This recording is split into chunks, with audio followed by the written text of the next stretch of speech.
Hi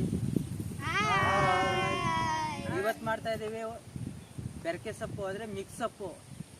10 ಜಾತಿ ಸೊಪ್ಪು ಕಿತ್ಕೊಬಂದು ಉಪ್ಸಾರು ಮಾಡಿ ರಾಗಿ ಮುದ್ದೆ ಹಿಟ್ಟು ಮಾಡಿ ಊಟ ಮಾಡುವ. ಬನ್ನಿ ಫ್ರೆಂಡ್ಸ್, ನೋಡಿ ಫ್ರೆಂಡ್ಸ್, ನಮ್ಮ ಇಡೀ ಫ್ಯಾಮಿಲಿನೇ ಹಾಯ್ ಮಾಡ್ತಾ ಇದ್ದೀವಿ.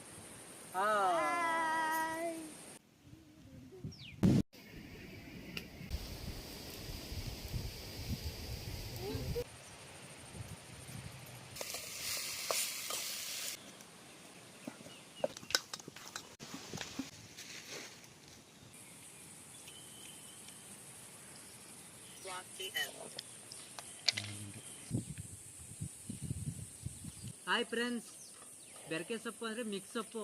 10 ಜಾತಿ ಸೊಪ್ಪು ಐತೆ, ಅದ್ರ ಜೊತೆ ರಾಗಿ ಮುದ್ದೆ ಹಿಟ್ಟು.